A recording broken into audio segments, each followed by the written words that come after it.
a bill is not passing. Okay okay coming back to Vishweshwar Reddy garu ఇందాక మీరు ఒక మాట అనడం జరిగింది ఫెడ్ ఎంప్లాయీస్కి సంబంధించి అంటూ కూడా కేవలం ఫెడ్ ఎంప్లాయీస్ మీద మాత్రమే ఉంటుందా, లేకపోతే ఫెడ్ ఎంప్లాయీస్లో సమ్వేర్ ఎక్కడ మన భారతీయులు ఉండొచ్చు ఒకళ్ళు ఉండే అవకాశం ఉంటుందా, లేకపోతే ఇమిగ్రేషన్గా అంటే ఇమిగ్రెంట్స్కి అక్కడికి వచ్చి పనిచేస్తున్న వాళ్ళు కూడా ఉండొచ్చు భారతీయులకు సంబంధించి, సో వీళ్ళ మీద ఇంపాక్ట్ ఉంటుందా? ఒక్కసారి ఆ వాతావరణం గురించి మాట్లాడుకుందామా అండి? ఓకే, అంటే టిపికల్గా ఏంటంటే ఇది యూజువల్ ఇక్కడ యూఎస్లో ఎంప్లాయ్మెంట్ ఎలా ఉంటుందంటే ఇండియా లాగానే ఇప్పుడు కమర్షియల్ ఎంప్లాయ్మెంట్ అంటే చాలా కంపెనీస్ ఉంటాయి చూడండి, కంపెనీస్ ఎంప్లాయ్మెంట్ ఉంటారు, అవి ప్రైవేట్ కంపెనీస్. సో వాటికి ఇష్యూ ఏమి ఉండదు. ఫెడరల్ డిపార్ట్మెంట్స్ ఉంటాయి చూడండి, ఏవైతే మనకు department of transportation, department of labour, department of ఏవైతే అంటే ఈ నెంబర్ ఆఫ్ డిపార్ట్మెంట్స్ ఉన్నాయి, అందులో ఎమర్జెన్సీ డిపార్ట్మెంట్స్ ఉంటాయి, వాటికి ఇష్యూ ఏమి ఉండదు ఎమర్జెన్సీ డిపార్ట్మెంట్లలో. కాకపోతే కొన్ని డిపార్ట్మెంట్లలో కన్సర్న్స్ ఉంటాయి, అందులో మన వాళ్ళు కూడా ఉన్నారు. అంటే ఇప్పుడు ఇండియా నుంచి మైగ్రేట్ అయి వచ్చిన వాళ్ళు F1 వీసా మీద రావచ్చు, F1 వీసా తర్వాత H1 చేస్తారు, H1 తర్వాత గ్రీన్ కార్డ్ వస్తుంది, గ్రీన్ కార్డ్ తర్వాత యుఎస్ సిటిజన్షిప్ తీసుకుంటారు. యుఎస్ సిటిజన్షిప్ తర్వాత కూడా సెక్యూరిటీ క్లియరెన్స్ తీసుకుని చాలా మంది ఇప్పుడు మాకు వాషింగ్టన్ డీసీలో చాలా మంది, ఇక్కడ మేరీల్యాండే కానివ్వండి, డీసీలో మెట్రో ఏరియా కానివ్వండి, ఈ పక్కన వర్జీనియా ఏరియాలో స్టేట్లో ఉన్న వాళ్ళు, తర్వాత పెన్సిల్వేనియా స్టేట్ కానీ నైబరింగ్ డెలవేర్ కానివ్వండి, నైబరింగ్ స్టేట్స్ నుంచి కూడా చాలా మంది ఫెడరల్ డిపార్ట్మెంట్లో పనిచేస్తుంటారు. అంటే గవర్నమెంట్లో ఉన్న చాలా ఫెడరల్ డిపార్ట్మెంట్లో పనిచేస్తుంటారు. అంటే అందులో చాలా మంది యుఎస్ సిటిజన్షిప్ తీసుకున్న ఇండియన్స్, అంటే ఇండియన్ అమెరికన్, వాళ్ళందరూ కూడా అంటే వాళ్ళ డిపార్ట్మెంట్ లో ఏదైనా కన్సర్న్స్ ఉన్నా, ఇష్యూస్ ఉన్నా వాళ్ళకు కూడా ఇంపాక్ట్ అవుతారు. అంటే యూజువల్ గా ఫస్ట్ ఫర్లో చేస్తారు, అంటే లీవ్ తీసుకోమని చెప్తారు. ఇంకా అది ఎక్స్టెండెడ్ అయితే అప్పుడు president will take a say on it, అంటే ఏది డెసిషన్ తీసుకోవాలనేది. But we are not hoping that direction, we are hoping this to be closed. అంటే ఈ వీళ్ళ డిస్ప్యూట్ అనాలిసిస్ లో తొందరగా క్లోజ్ చేసుకొని మళ్ళీ బ్యాక్ టు గవర్నమెంట్ యాక్టివిటీస్ తీసుకుంటారని హోప్ చేస్తున్నాం. బట్ చూద్దాం, అంటే ఇంకా ఏం జరగబోతుందో. It's only day after. ఇంకా ముందు అంటే లాస్ట్ టైం మీరు ఇంతకుముందు చెప్పినట్టు ఒక ఫ్యూ డేస్ జరిగింది, అంటే హిస్టారికల్ గా some time. But some times last దాకా వచ్చి ఆ డెడ్ లాక్ క్లోజ్ అయ్యేది ఉంటుంది, కానీ ఇది ఎన్ని రోజులకు వెళ్తే తెలియదు. ఇప్పుడు అంటే every government, every administration different ideology, every thought process different గా ఉంటుంది. సో అందులో భాగంగా ట్రంప్ మీ అందరికి తెలిసి ఎట్లుంటారో ఆయన అడ్మినిస్ట్రేషన్ అదంతా. సో ఆర్ హోపింగ్ అంటే there is a good negotiation lobbying activities going on, అంటే చాలా బ్రహ్మాండంగా జరుగుతుంది ఇప్పుడు. I hope this conflict resolution కానీ డిస్ప్యూట్ కానీ తొందరగానే క్లోజ్ అవుతుంది, అంటే కన్క్లూడ్ అవుతుంది. తర్వాత అది కూడా పాజిటివ్గా అవుతుంది, ఎవరికి ఇబ్బంది కాకపోవచ్చు అనేది హోప్. బట్ దీని ఇంపాక్ట్ ఎలా ఉండబోతుంది అనేది యాజ్ ద టైం ప్రోగ్రెస్ లో తెలుస్తుంది. బట్ ఇక్కడ చాలా మంది ఎంప్లాయీస్ కూడా కన్సర్న్ ఉన్నారు, అంటే ఫెడరల్ డిపార్ట్మెంట్ లో ఉన్న వాళ్ళంతా కన్సర్న్ ఉన్నారు. ఎందుకంటే లే ఆఫ్స్ చేస్తే ఎలా ఉంటుంది, తర్వాత ఇప్పుడే ఏం చేస్తుంది అంటే గవర్నమెంట్ ఒక ఆపర్చునిటీ అన్నట్టు. ఇందులో ఇప్పుడు ఒక 100,000 ఎంప్లాయీస్ ఉన్నారు అనుకోండి, అందులో పెర్ఫార్మెన్స్ లేని వాళ్ళు, పెర్ఫార్మెన్స్ ప్రాపర్గా చేయని వాళ్ళు, ఏదైనా యాక్టివిటీస్ ఉన్న వాళ్ళు, హిస్టారికల్గా ఏదైనా ఇష్యూస్ ఉన్న వాళ్ళు ఏం చేస్తారంటే ఈ టైంలో కట్ చేయడానికి ఆస్కారం ఎక్కువ ఉంటుంది. ఎందుకంటే ఫండింగ్ లేకపోతే ఏం చేస్తారంటే ఆ డిపార్ట్మెంట్లకి ఇన్స్ట్రక్షన్స్ ఇస్తారు, మీరు ఇందులో ఎంతవరకు మీరు ఎంప్లాయ్మెంట్ ని డిడక్ట్ చేయగలుగుతారు, అంటే తగ్గించగలుగుతారు అన్న విషయంలో వాళ్ళు తీసుకురాగలుగుతారు. So this is going to happen if that extended emergency ఉంటే తప్ప. ఓకే, కంటిన్యూ చేద్దాం విశ్వ గారు అండ్ మాళవిక గారు. I request to please be on hold, ఎందుకంటే ఇక్కడ ఇదే అంశానికి సంబంధించి అమెరికా అధ్యక్షుడు డొనాల్డ్ ట్రంప్ మాట్లాడాడు. షట్డౌన్కి సంబంధించి ఈ అంశం మీద ఆయన ప్రస్తావించిన సందర్భం కొద్ది రోజుల క్రితం. ఆయన ఇంతకీ ఏమన్నాడు, ఆ ఇంపాక్ట్ ఎలా ఉండబోతుంది దాని గురించి మాట్లాడుకుంటా. ఒకసారి అమెరికా అధ్యక్షుడు ట్రంప్ ఏమన్నాడో చూద్దాం, ఆ తర్వాత ఇన్ డీటెయిల్గా మాట్లాడుకుందాం. మనతో పాటు ఇటు ఇమిగ్రేషన్ కేస్ మేనేజర్ మాళవిక, అలాగే ఇది global Telangana association founder Vishweshwara Reddy Kalva కూడా జాయిన్ అవుతున్నారు. ఒక్కసారి ఇదే అంశానికి సంబంధించి అమెరికా అధ్యక్షుడు డొనాల్డ్ ట్రంప్ ఏమన్నారో చూద్దాం. The Democrats want to shut it down, so when you shut it down, you have to do layoffs. So we'd be laying off a lot of people that are going to be very affected, and the Democrats, they're going to be Democrats.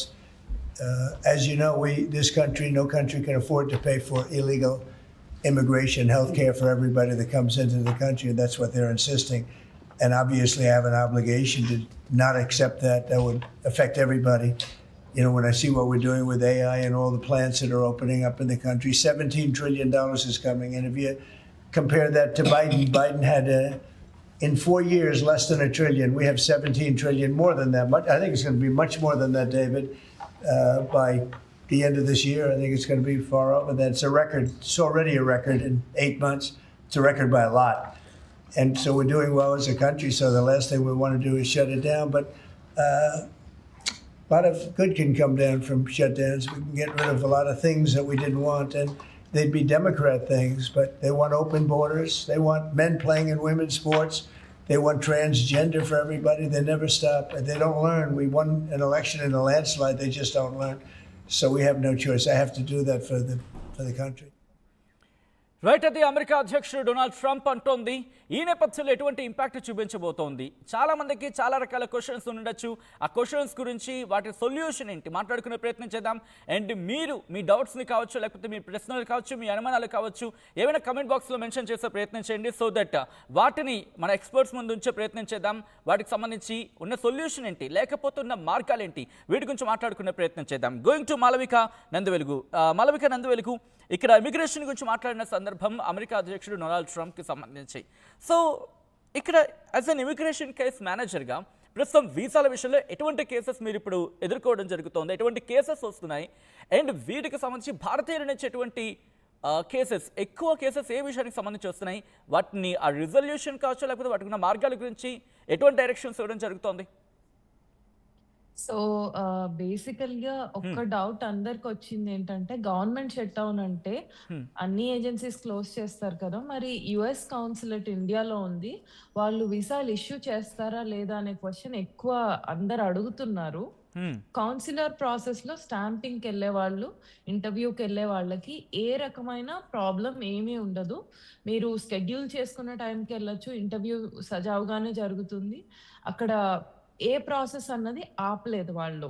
Okay. So councillor ప్రాసెస్కి వెళ్ళే వాళ్ళు ఖచ్చితంగా వెళ్ళొచ్చు. ఇంకొక విషయం ఏంటంటే, యుఎస్లో యుఎస్సిఐఎస్కి extension submit చేసుకున్న వాళ్ళు, లేదా change of status, adjustment of status ఇలా వేసుకున్న వాళ్ళు ఎవరైతే ఉన్నారో వాళ్ళవి కూడా యుఎస్సిఐఎస్ మీరు విత్ ఇన్ టైం ఫ్రేమ్లో ఉన్నారంటే ఖచ్చితంగా ప్రాసెస్ చేస్తుంది.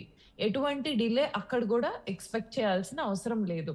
సో వీసా పాయింట్ ఆఫ్ వ్యూలో ఒక డిలే కానీ, ఒక ప్రశ్నార్థకరమైన సిచ్యువేషన్ కానీ, కెపాసిటీ లేకపోవడం కానీ, ఫండ్స్ లేకపోవడం, ఫర్లో అన్నాం కదా ఇందాక, అన్పెయిడ్ లీవ్గా పంపిస్తారు గవర్నమెంట్ ఎంప్లాయీస్ అని, అది కూడా జరగదు. So everything will be as usual and there is nothing to worry for Indians. అంటే ఇప్పుడు ఫర్ సపోజ్ నేను ఒక H1B వీసాని అప్లై చేసుకున్న వాడిని కావచ్చు, లేకపోతే స్టూడెంట్ వీసాకి సంబంధించి ఆ ప్రాసెస్ అవుతుందా, కంటిన్యూ అవుతుందా, లేకపోతే అది హోల్డ్లో పడినట్టేనా అలాగా? H1B ఎక్స్టెన్షన్స్కి అయితే ఏం ప్రాబ్లం ఉండదండి. వెరీ వెల్ ముందర వేసుకున్న ప్రాసెస్ అవుతాయి, ఫ్యూచర్లో అయ్యబోయేవి కూడా ప్రాసెస్ అవుతాయి. షట్ డౌన్ వల్ల ఎఫెక్ట్ ఉండదండి. డిపార్ట్మెంట్ ఆఫ్ లేబర్ ఎఫెక్ట్ ఉంటుంది, బట్ యుఎస్సిఐఎస్ నుంచి మాత్రం ఎఫెక్ట్ ఉండదు. Okay, okay, interesting. ఒకసారి విసు గారి దగ్గరికి వెళ్ళే ప్రయత్నం చేస్తాను. విసు గారు, చాలామందికి వచ్చే కామన్ డౌట్ ఏంటంటే, ఓకే అంటే అమెరికాలో ఉద్యోగులు సెలవులో వెళ్ళిపోతారు, అక్కడ ఉన్న పబ్లిక్ రిప్రజెంటేటివ్స్ అంటే పొలిటీషియన్స్ కావచ్చు, లేకపోతే ఎలక్టెడ్ మెంబర్స్కి వాళ్ళకి జీతం వస్తుంది, వీళ్ళకి రాదు, కాబట్టి వీళ్ళలో మన వాళ్ళు కూడా ఉంటారు కదా, సో వీళ్ళ మీద కూడా ఆ ప్రభావం ఉంటుంది కదా అనేది వినిపించే ప్రశ్న. సో ఇది ప్రైవేట్ సెక్టర్లో ఉన్న వాళ్ళకి కూడా అప్లికేబుల్ అవుతుందా, లేకపోతే కేవలం ప్రభుత్వ సెక్టర్ అంటే ఫెడరల్ గవర్నమెంట్లో ఉన్న వాళ్ళకి మాత్రమే అప్లికేబుల్ అంటే ఇది? ఓన్లీ ఫెడరలేనండి. ప్రైవేట్ సెక్టర్ లో ఏం ఇష్యూ లేదు. ఎవ్రీథింగ్ యాజ్ యూజువల్ నడుస్తూనే ఉంటుంది. ప్రైవేట్ సెక్టర్ లో చాలా కంపెనీస్ ఉన్నాయి కదా. Federal only federal K this will impact only federal. అందులో కూడా కొన్ని డిపార్ట్మెంట్స్. సో మేజర్ గా డిపార్ట్మెంట్స్ ఏదైతే ఎమర్జెన్సీ డిపార్ట్మెంట్స్ ఉన్నాయో అందులో ఉన్నారు చాలా మంది మన వాళ్ళు అందులో కూడా ఉన్నారు. అది కూడా ఇది కూడా అంటే it is a short term. It is not like an permanent కానీ లేకపోతే లాంగ్ టర్మ్ కానీ ఉండదు. హోప్ఫుల్లీ ఈ కాన్ఫ్లిక్ట్ తొందరగానే రిజల్యూషన్ వస్తుంది.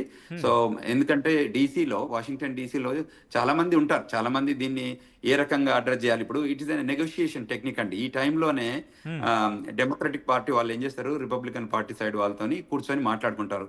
మీకు మేము సపోర్ట్ చేయడం వల్ల మాకు మీరు ఏం చేస్తారు అంటే ఇష్యూ బేస్డ్ మీద.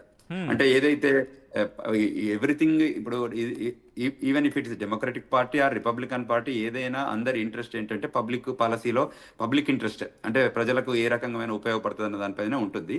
సో వాటికి ఉపయోగపడే లైన్లోనే వీళ్ళకి కూడా కొన్ని పాలసీస్ ఉంటాయి, వాళ్ళకు కూడా కొంచెం ఐడియాలజీ ఉంటుంది కదా. ఆ లైన్లో ఇప్పుడు మనం ఫోర్ ఫ్రంట్ పెట్టడానికి ఆస్కారం ఉంటుంది, ఎందుకంటే టేబుల్ పైకి వస్తారు కదా డిస్కషన్కి.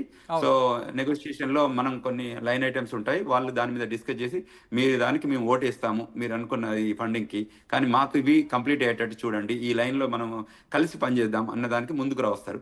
అప్పుడు రిపబ్లికన్ పార్టీ నుంచి వాళ్ళు ముందుకు వచ్చి దిగి then they can agree. If వాళ్ళు అగ్రీ అయిపోతే అంతకంటే గొప్పగా ఏముండదు, బట్ తొందరగానే అంటే I hope this will end soon and nothing much impact going to happen to Indians అని హోప్ చేస్తున్నాం.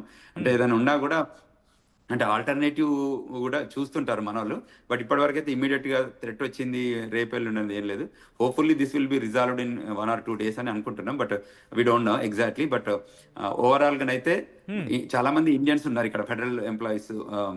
వాళ్ళకి ఏంటంటే ఏదైనా ఇష్యూ వచ్చినప్పుడు, ఎంప్లాయ్మెంట్ ఇష్యూ వచ్చినప్పుడు మళ్ళీ వాళ్ళు కూడా లాబీ చేసుకుంటారు. సో వాళ్ళకు కూడా గ్రూప్స్, ప్రెషర్ గ్రూప్స్ ఉంటాయి అందులో. ఆ లైన్లో I hope everything will be resolved in soon అన్నట్టే ఉంది ఇక్కడ. రైట్ విసు గారు, adding one question to you this.